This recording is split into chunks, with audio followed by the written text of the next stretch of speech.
ChatGPT nous rend-il idiots? Des chercheurs américains se sont posé la question. La prestigieuse université du MIT, spécialisée dans la technologie, a récemment publié une étude le 10 juin. Celle-ci a été menée auprès de 54 jeunes adultes divisés en 3 groupes. L'un travaillait sans assistance, l'autre avec un moteur de recherche classique et le dernier avec ChatGPT 4o, son modèle le plus récent. En suivant l'activité dans 32 zones du cerveau des participants, les chercheurs ont constaté, au bout de 4 mois, une baisse moyenne de 55% de l'activité neuronale chez les utilisateurs de l'IA. La mémoire, la résolution de problèmes et la capacité d'attention sont particulièrement touchés. Alors que les 2 groupes non assistés par IA ont restitué au moins partiellement leur production, dès la seconde session d'exercice, 83% des utilisateurs de ChatGPT ont été incapables de se souvenir d'un seul passage. Ce que l'étude appelle du délestage cognitif, c'est-à-dire qu'à force d'utiliser l'IA, notre cerveau lui transfère certaines tâches mentales pour ne plus avoir à retenir le contenu d'une information. Si ces conclusions du MIT doivent encore être validées par des experts et qu'elles ne fournissent aucune preuve sur le long terme, elles font écho à une autre étude publiée en mai par l'université de Pennsylvanie. Celle-ci mettait en avant un impact négatif sur la créativité des utilisateurs de ChatGPT. Elle remarquait notamment des convergences stylistiques ou de concepts chez ceux qui s'aidaient de l'IA, quand ceux qui utilisaient juste Internet produisaient les concepts les plus uniques.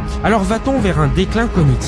Chez les plus jeunes, un usage trop systématique de l'IA pourrait ralentir le développement de compétences fondamentales, telles que l'analyse, la construction d'un raisonnement. Mais d'autres études ont aussi montré que l'IA pouvait stimuler la production d'idées, mettant alors en avant l'importance d'un usage raisonné. Le danger, c'est que les utilisateurs acceptent trop facilement les IA, sans les remettre en question. Ce n'est donc pas en soi l'IA qui diminue les capacités cognitives humaines, mais plutôt l'usage qu'on en fait, car la fluidité des réponses peut inciter à la passivité.